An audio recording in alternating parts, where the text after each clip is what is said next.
Alright guys, so Gavin and Matthew haven't said anything about the podcast, so just don't tell them I already recorded it.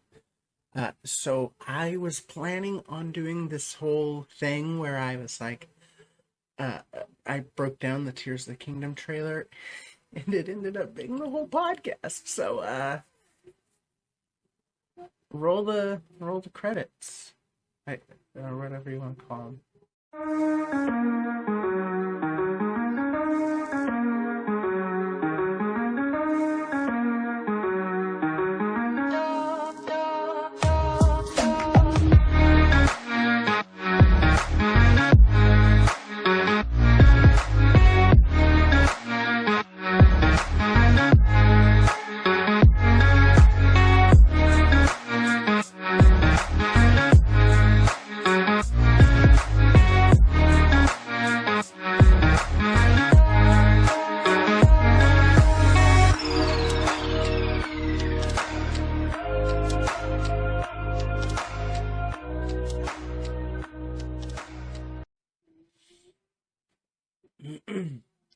Hey guys, and welcome to the podcast where I am just a total dweeb.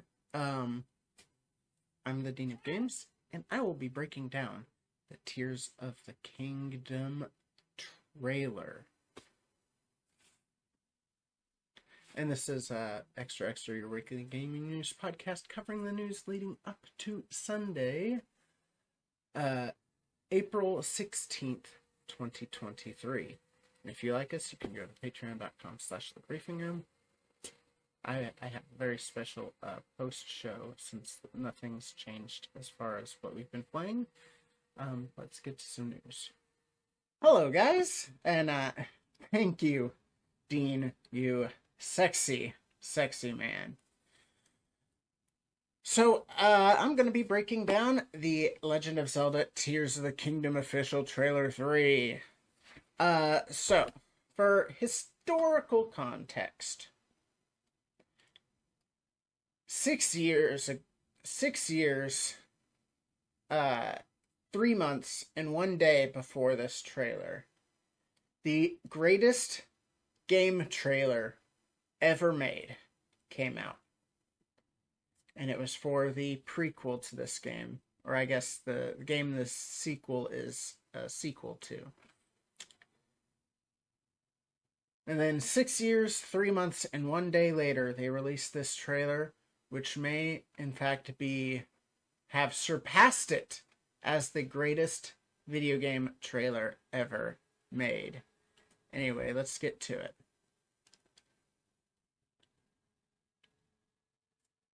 So you get a nice view of the Sky Islands, which some people are saying Skylands, which I think is pretty cool, but Nintendo will never go for that naming convention. I'll go ahead and play it with sound too. You can see right here, there's a construct and a choo-choo fighting each other, which is interesting.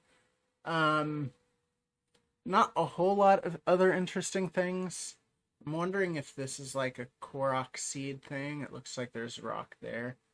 If we play it a little further... Oh, also, there's this red. Hold on, let me see if I can get a better view of it. Right here, you can see like a red beacon, and it almost looks like a spotlight from one of the Sky Guardians, which is an interesting thought because we have not seen Guardians. And theoretically, the Guardians should all be just broken down now that the Calamity's done. But yeah, you can see the spotlight moving. See that? Then you have this construct chopping down one of the yellow trees that Onuma pointed out. And then here comes Link diving down. But I'm going to rewind and let you hear this opening piece because the music in this trailer is just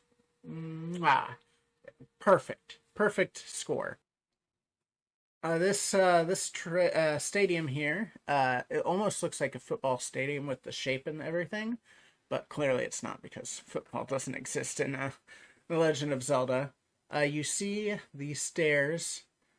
It is very clearly a stadium of some sort. I'm trying to figure out what that is in the middle. And then right here, we've seen these a couple times now in other trailers. And this is what many believe is a Zonai shrine, which will be the Sheikah shrines of this game. And then I've seen a couple of these floating cubes in this trailer in particular. I'm not sure what the floating cubes are, but the other thing to the stadium is you can kind of see like it's got like almost a screw design where it's got like threads going down into like a point. And then what was... Oh, yeah. So, another thing you'll notice... first of all, this many people think these will be like the Sheikah Towers. Oh yeah, I've seen a couple of these. I see one a little bit farther on in the trailer that I pointed out. But you see a lot of these red rings that almost look like malice. That's Hyrule Castle right there. You can kind of see it has the same like coloration. But yeah, see, there's one there. I did not notice this illustration. There's several of these illustrations in the in this trailer. I can't tell what that one is. But hold on. Oh, the music's so good. Wow. But here's another red ring. And then you've got this Zonai illustration of what looks to be like a fish. And then you see more Zonai towers as well. And then you get the typical vista that you see. And here's Hateno Village. They've got a lot of these mushroom structures here. And then you see another tower there. But yeah, you see these like mushroom structures, which I think is interesting. Do not exist. This person's got a mushroom hat. And then there was a leaked TV spot that involved mushrooms as well, which I'm not breaking down, but seems mushrooms are going to be a real big thing in this game. This is just a flat-out mushroom shop, it looks like. You got the mushroom gear and then the mushroom hat. Anyway. And then there's these camps. There's Link right there. And there's this camp with inside the old castle town. And it almost looks like they're going to rebuild Castle Town, which is interesting. I wonder if that's going to be like a mechanic to the game, or like, you know, one of the side quests everybody loved from Breath of the Wild was when you flat out helped build a town, Terry Town to be exact. I wonder if there's going to be a lot more of that where you're rebuilding, you know, providing materials and, you know, laborers and so forth to help rebuild Hyrule. And then this, if you look closely, that is Kakariko. There's Impa's house right there. That is where Kilton sets up shop at night in Breath of the Wild. This whole stone ring is brand new. I don't know what that's for. I don't know if that's part of a Sky Island that's crashed down. Then you got another Zonai shrine. And if you look right here where this slab is, which probably is also from a Sky Island, the slab is where the Sheikah shrine was. And then over here somewhere is where the fairy fountain is. And then you can kind of tell that they're also doing construction. Like right here, you can see some scaffolding. You can see some scaffolding right here. You can kind of see shadows of scaffolding throughout the actual village itself. I wonder how much of that is, you know, I wonder what that is all about. But yeah, so there's Kakariko Village. I'm not familiar. I can't think off the top of my head what this area is. But that's definitely Zonai Ruins. It kind of gives me a feel like it's a transitionary area between Farron and another area, because some of this flora is definitely Farron, and then a lot of the Zonai hints were in Farron as well. This is not the kind of tree that's normally in Farron, though.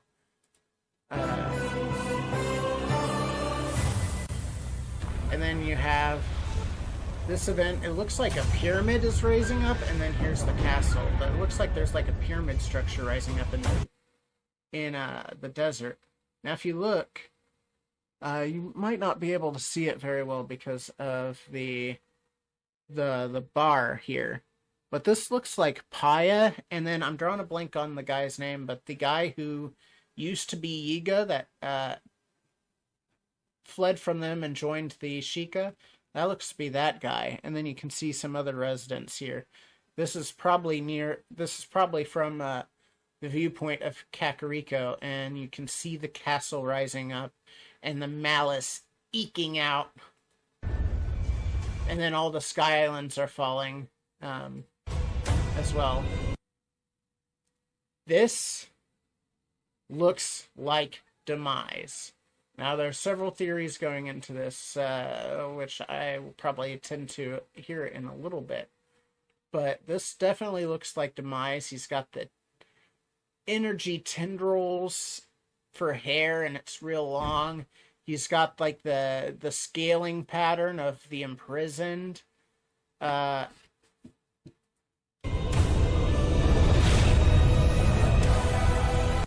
then we see Zelda fall for like the 5th time.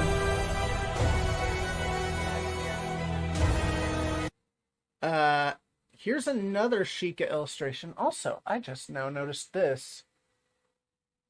This has a glowing door. I'm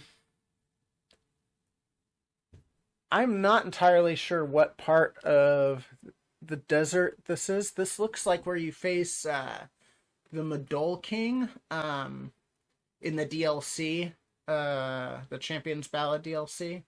This looks like where you would fight the Madol King. But you got like this glowing hut door here. You've got this Zonai illustration of what looks to be a giant right here. And then it's just the sand is draining.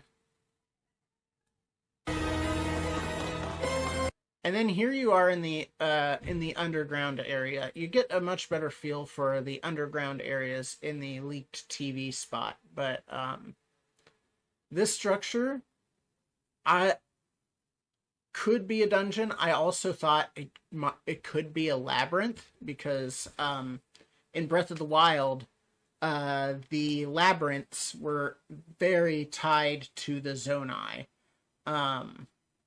In fact, you get the barbarian armor by completing the 3 pieces of the barbarian armor by completing the 3 labyrinths, and it's hinted that the barbarian armor is the armor of the Zonai. But yeah, so you got this structure right here. Could be a labyrinth, could be a dungeon, who knows? You got the lava waterfalls. It's very clearly underground. And then you've got these sky ships. I'm trying to pause at the right moment. Okay, I can... Oh, didn't want to do that. Okay. You can kind of see up here and here that they both are sky ships just like this one. So there's 3 in this shot of these sky ships. The other thing I noticed, these oars have the patterning of the forest dweller sword. which is interesting because that's like a Korok sword. The red rings from earlier, I forgot to mention, somewhere around here.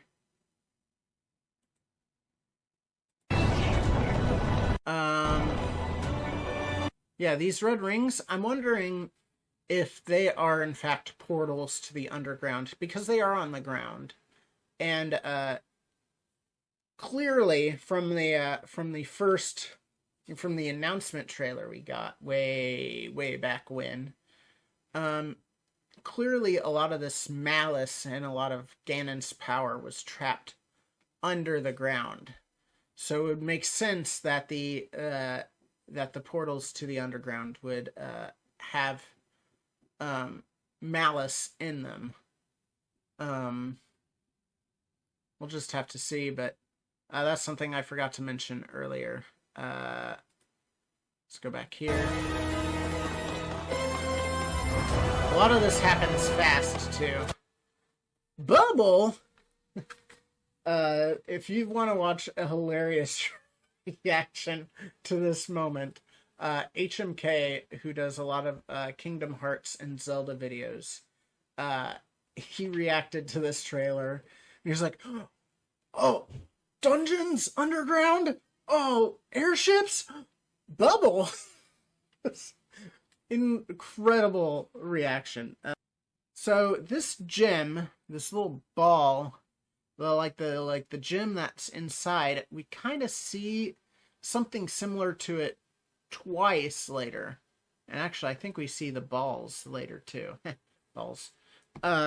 We see the balls later too. I'm wondering if these things are like anti-grav gems, because that's what we've seen them used for in several parts of this trailer. But yeah, you just go into the water, and the water's floating, and then you're inside. And then, shit. There we go. We have a wingsuit. He's flying through this laser grid, which also appears to it's a downward tunnel that's shaped like a ring. So that kind of plays into my idea that maybe those red rings we were seeing earlier were the way to get into the underground. But yeah, you're flying through these lasers, and you have a wingsuit, which allows you to kind of slow your descent, which is interesting. Alright, so we'll see the outside of this structure here in a minute. Here's the gems I was talking about, like I don't know really what to call them, but like the anti-grav gems, and they look like they're in a gumdrop dispenser. Speaking of Labyrinth, and then the turnstile is moving the opening for that structure, which I thought was interesting, like the window thing. And I wonder if you do that, and then you can use the anti-grav to get out to where you need to go. Yep, here's a labyrinth. As I mentioned before, labyrinths were very much tied to the Zonai in the first game. That's an interesting pattern there that I haven't seen in any of the labyrinths. And it doesn't quite look like it matches the rest of the area, which is interesting. And it also, not just in like design, but also like angle, because it's not flat, so it's not part of that wall. But it's not a 90-degree angle either, so it looks like it's sloping. Because you can kind of tell with the lines here and here that it looks like it's sloping. So I'm wondering if that's just the path that you need to go to complete the labyrinth, but you can't just walk. You have to do a combination of climbing and gliding in these, which would be interesting because you can pretty much do the labyrinths without climbing or gliding in Breath of the Wild. In fact, it actually kind of hurts you to do that, because you can't tell from the top where you're supposed to go, because there's tunnels. But yeah. Fort Hateno right here. That's the Fort Hateno wall. Great place to farm some coarser bee honey if you need to from the first game.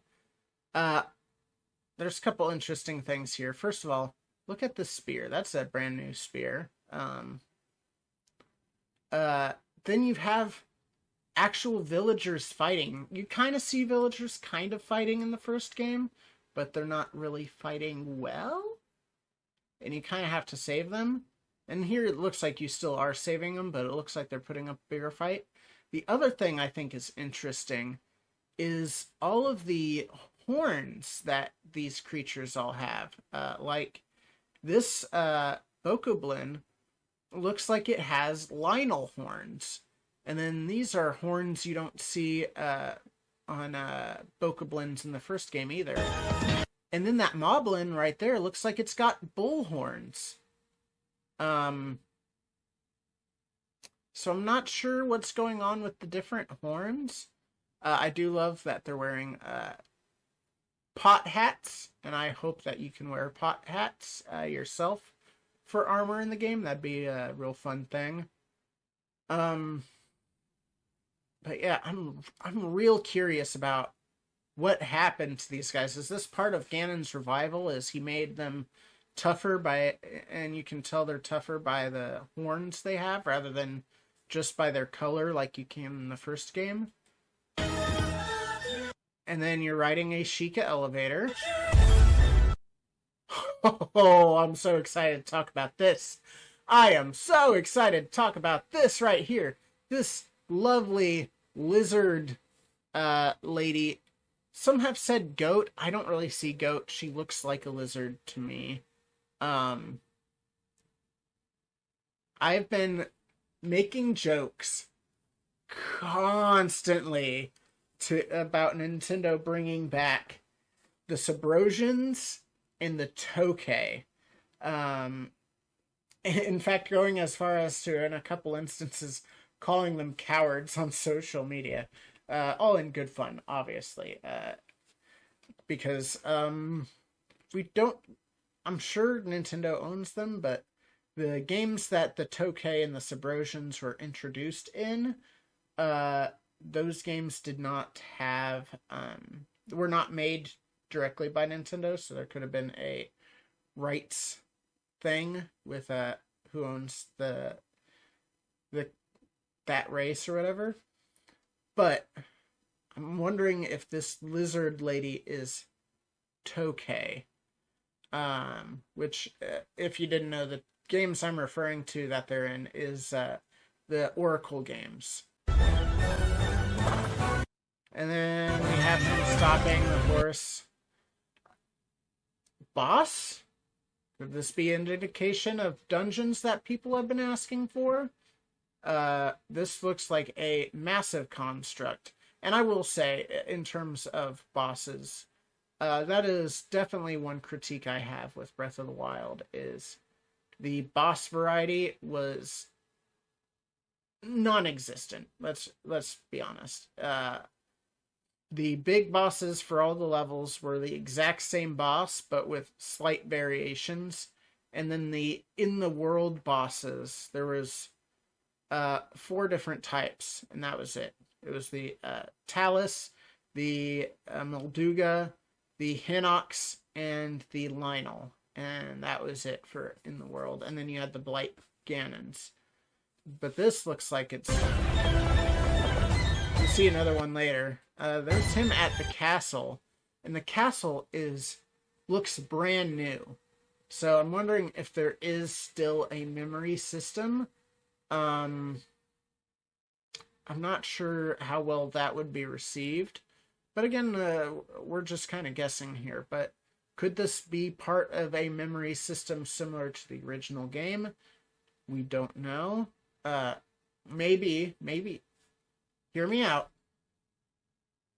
What if the memory system in this game gives you a little bit more agency than in the previous game? Because in the previous game, it was just a cutscene and you were back. What if you have to do like a small task or something. Like it starts with a cutscene. You have to do a small task and follow the memory's story. And then once you do that small task or whatever, then the memory ends and you go back. Probably not that, but looks like there is a little bit more player agency in this scene, and maybe I'm just wrong, but and then you have Zelda being talked to by a mysterious man. We rely here. on your knight, and that legendary sword he carries. Our last line of defense will be Link.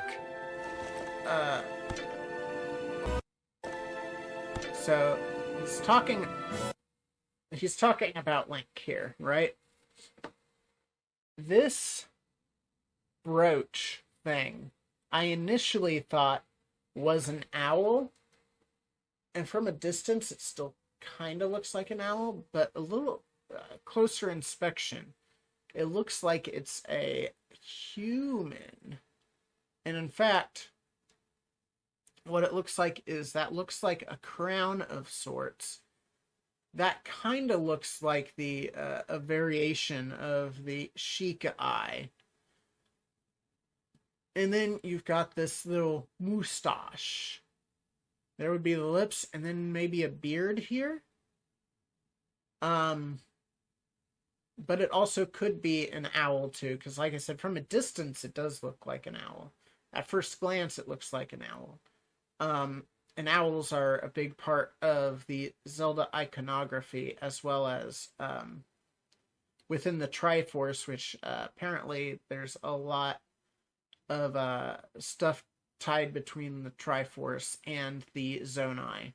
But she's talking to this mysterious individual. He has the same arm that we see Link have later, except for this little crystal. I'm not sure what this little crystal is. But you see Zelda has something similar around her neck, and we'll get a better view of that later. Link. There's him flying on that stone bird thing we saw earlier. Okay. That is a royal shield fused to a royal claymore. Which is genius, because the claymore is two-handed, so you can't use your shield. So you can use your sword as a shield, block, and then you do a defensive parry like that, as you can see there, and get a free hit. Here's what looks to be the outside of that area we were looking at earlier from the inside, with the one with the gumball, whatever, dispenser thing. So I wonder if that's how you get inside. I could not tell. That looked like a Goron.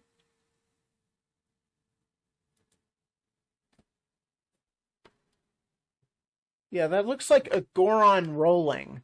And maybe this is part of like a quest or a mini game that you have to do at some point. But that looks like a Goron rolling towards you.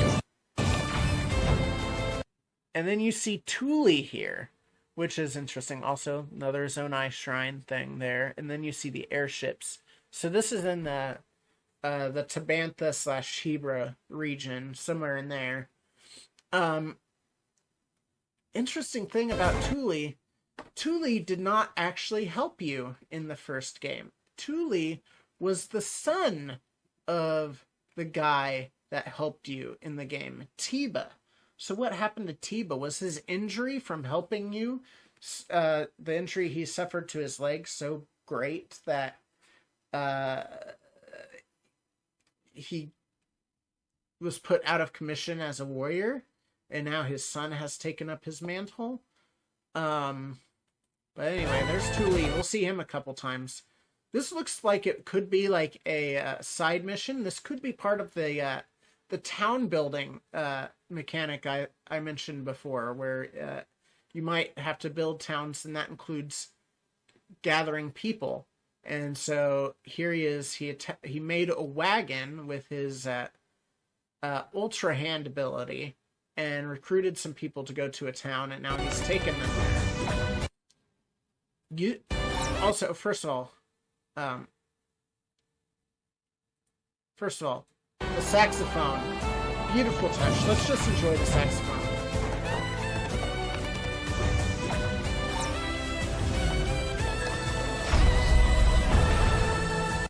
Anyway, that was recall on a rock that an Octorok spits out, which caused the rock to fly back at him, which is interesting. This looks like a rocket that was made using the Ultra Hand ability, and he's using it to fly up. Also, that looked like he's wearing the Hyrulean cape, I believe it was. But had the hood down rather than up, which is interesting. And here's more of this anti-grav stuff I was talking about. It has a similar design to what we saw before. Here's 2 mine carts with Ultra Hand used on them, and you're fighting this construct in a minecart fight. So I was trying to figure out. So this is obviously another Ultra Hand thing that Link's made. That looks like he's also wearing the Barbarian armor there. And he's rolling his mech towards this platform with Bokoblins on it that they formed on top of a talus. This looks to be the vein that you have to attack to destroy the talus. And I wonder if that's the secret, is ignoring the Bokoblins, destroying the talus, and then the platforms just fall and you can make quick work of the Bokoblins. So the ruby makes fire arrows, which is interesting. Also, what is going on with Link's outfit here? Good lord. And then, so are they, are these, can enemies, obviously constructs can, we have seen that, but it kind of makes sense because the constructs are Zonai. This is just a Bokoblin though, so can Bokoblins also, like, make machinery now? Because, clearly he was unaware of Link's presence, so Link didn't just build this, you know, right there and then... Alright, so there's Tuli again, there's Link, and that... Okay, hear me out, guys. Hear me out. We know that in the Breath of the Wild, I mean, in general, in Zelda lore, we know Leviathans exist. But we know that the Leviathans, like, had, quote, died in Breath of the Wild. We can find there the remains of the 3. Is it possible that Ganon could have revived the Leviathans and, Ganondorf, I should say, revived the Leviathans and corrupted them? Because if you remember, in Breath of the Wild, Nadra was corrupted. And Nadra is kind of an extension of the Leviathans of old. So do you think he could have revived the Leviathans and then corrupted them in the same way? Because Nadra also had way more eyeballs than what Nadra normally has, due to the corruption. I know why I am here. It's something only I can do. So, if you look, I'll discuss this now. So this is clearly a tier. I have not looked into this, but I just watched the Fifth Dimension, speaking of HMK, and they mentioned that these particular marks actually closely resemble some actual Japanese, I forget which type they are, but resemble actual Japanese markings, which are kind of related to the idea of 3s, which Triforce, baby. But yeah, so here's one tier so that Zelda has. And this is what was around her neck earlier. Now let me see if I can find it.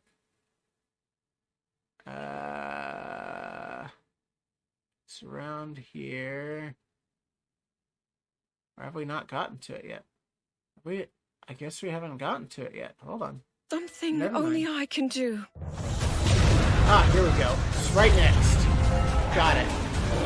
Do not look away. So, as you can see, like, it looks like they got stronger. Look, holy shit, I just now noticed the horns on this Lionel. Like, what the fuck? These look like, moose antlers. You witness the king's revival. As you can see, Malice the birth of his is new grabbing world. the Master Sword and Link's arm there. So is that what happened to both the Master Sword and Link's arm, is the Malice? That's been the prevailing theory. But this is the first time we've actually gotten a good shot of it happening. So, right here is a red tier like what Zelda has. Now, we'll see some more tiers here in a minute, but keep in mind this one's red. And then this kind of looks like a weird Molduga style creature, but not in the sand. I don't know if this is another big boss or if this is just an overworld boss thing. Okay, There's Thule again. let's go! Oh, hold on.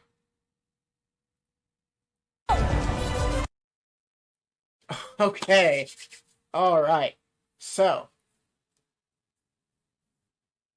if you look closely, this mysterious woman is wearing the same outfit as Zelda. She's got the tear here, and she's got the same green eyes, which is interesting that she has the same eyes, because Breath of the Wild Zelda, I have not actually looked this up, but I'm like 85-90% sure Breath of the Wild Zelda is the only Zelda to not have blue eyes. That is something I noticed a while back. I was like, I don't think those are the right eye color. The fact that she has the same eye color is interesting. So, the idea, again, shout out to HMK because he's talked about this. By the way, I am making this on Friday. Could this be Zelda personifying, spoilers for Skyward Sword, by the way, if you haven't fully gone through Skyward Sword. Could this be Zelda personifying Hylia? Because in Skyward Sword, Zelda is Hylia reborn. And the goddess Hylia reborn. And then Ganondorf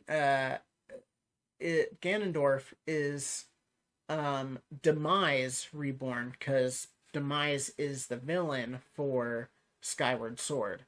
And we saw what looked like Demise earlier.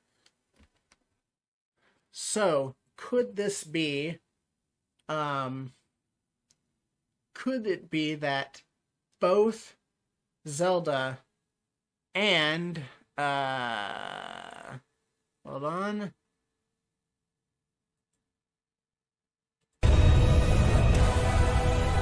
Could both Zelda and Ganondorf be personifying? Oh, I thought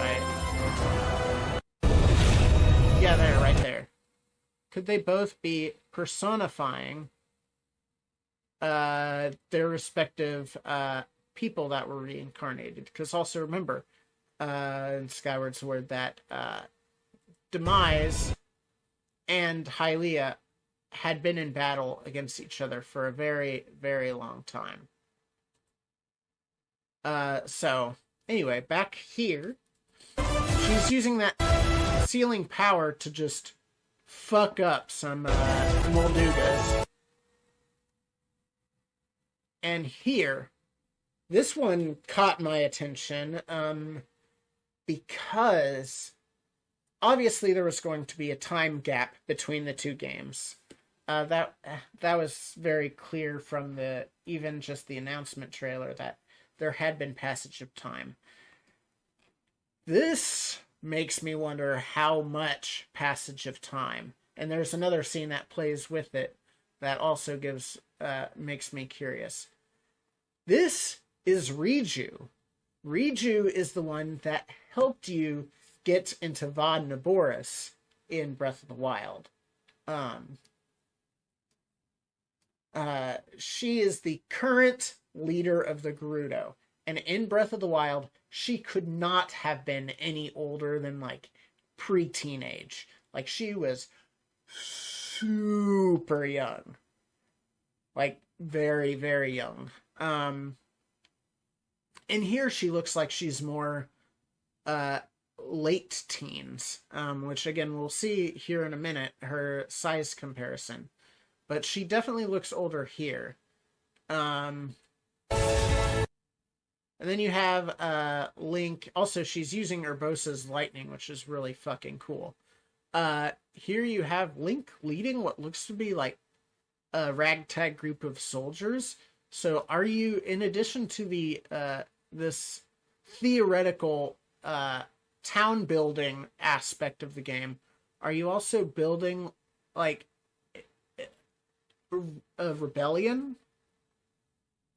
That's something that's interesting But to think about. you are not alone. Oh yeah, here, let's go ahead and World. let's go ahead and listen to this discussion, and then we'll go back to talking about it. Okay, let's go!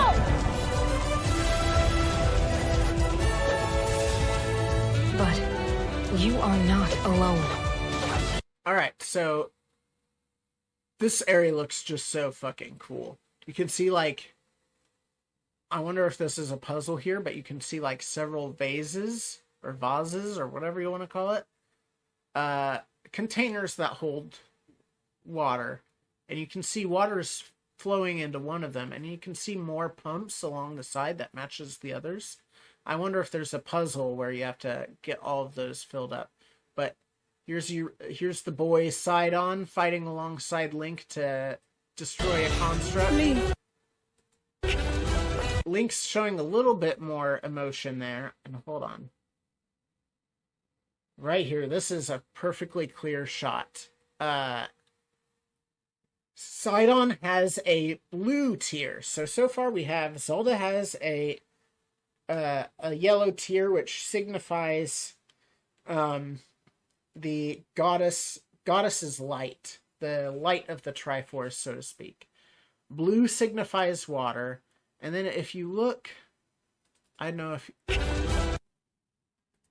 if you can really see it from here, or if it's in the previous scene. But you have to be real clear at seeing it. But Riju's Riju has an earring, which is also a tear. And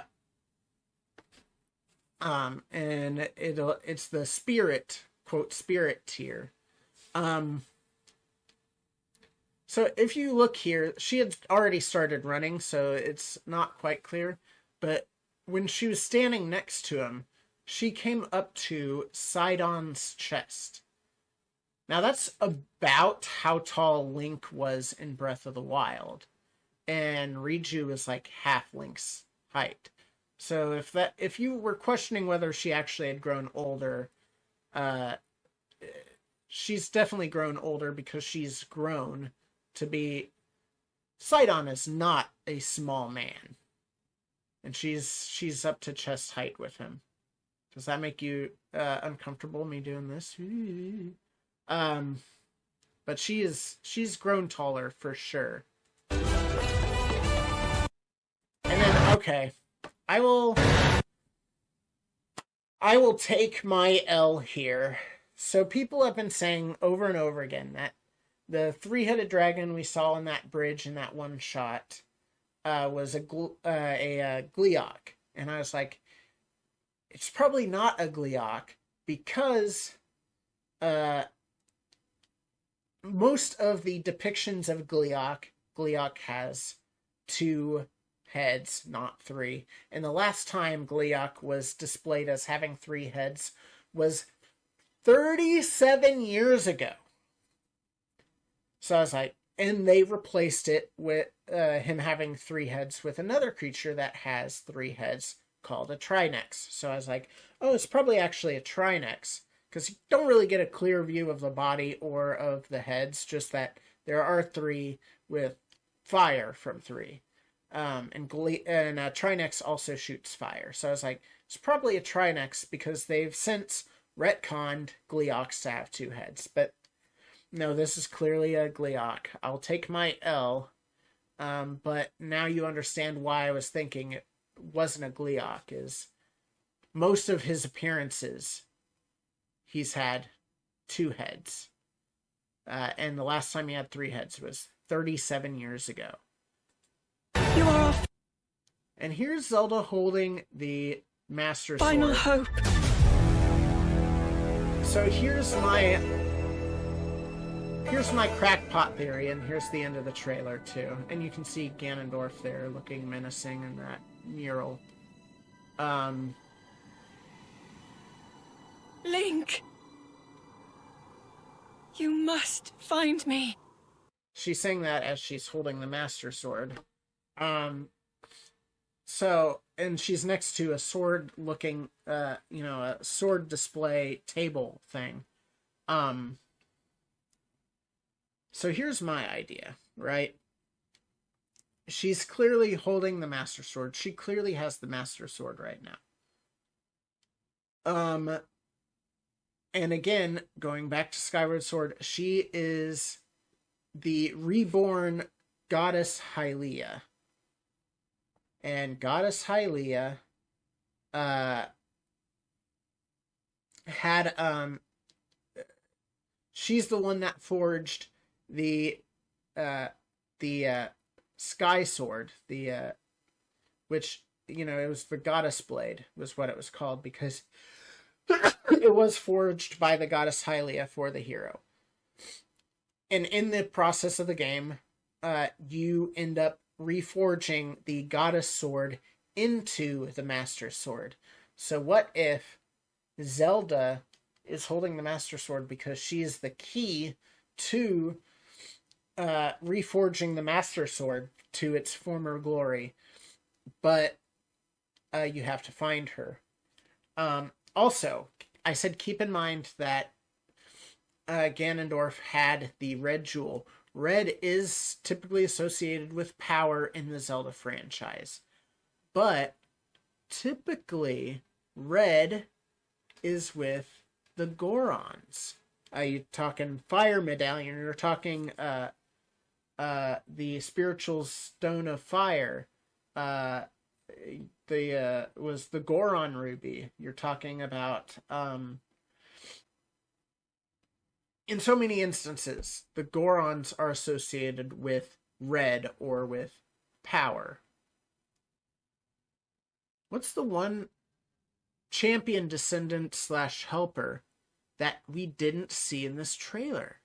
It was my boy Yunobo. If Ganondorf did something to my boy Yunobo, we throwing hands. But that is the one champion descendant / helper from Breath of the Wild that we didn't see. And the tier that he would have is on Ganondorf. And actually, something that was in my notes that I forgot to bring up. I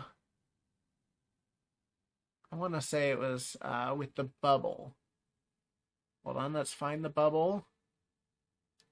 Let's find the bubble. Here we go. Was it here? No, it wasn't. Shit. Okay, here we go. Ah, shit. Here we have better look. So, Hyrule Castle is over here. We do have this interesting looking tower of stone. I'm wondering if there's, like, platforming, which would be interesting. Another, like, cube that I mentioned before. Also, reference to Skyward Sword, cubes. Cubes are very important in Skyward Sword.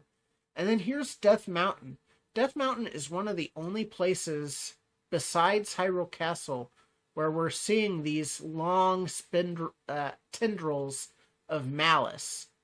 And guess who's on Death Mountain? Yunobo. But yeah, that's it for me for this theory. I also have to get ready for work. I will be recording the podcast with them later, or maybe I won't. This is a long podcast already. You know what I'm going to call it? I was going to do this whole joke where I was like, back to you, Dean, and then I would be like in the podcast with Gavin, and I was like, oh, no. I'm not the sexy one. You're the sexy one. Gavin's like, what the fuck's going on? We just started. Who are you talking to?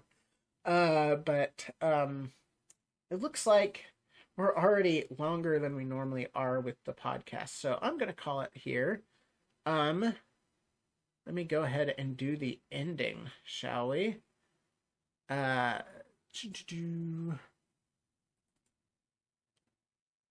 me load it up real quick. If you liked or even if you didn't like this podcast, be sure to do all of the things, like hitting the like button and the bell at the XofPlays on YouTube, or giving it a high rating on whatever podcast service you use so you can find like-minded people. Be sure to tell people about the show. Word of mouth is the best way to help us grow, and I brought it up before, but on patreon.com/thebriefingroom, you can financially support the show and get cool rewards as well. And hey, if you liked any of the theories I threw out for this breakdown that I did, I don't normally do breakdowns, but this trailer just got me so hype. But let me know. Let me know what your theories are, what you thought of some of the theories I threw out in here. And that's all from us. Take care.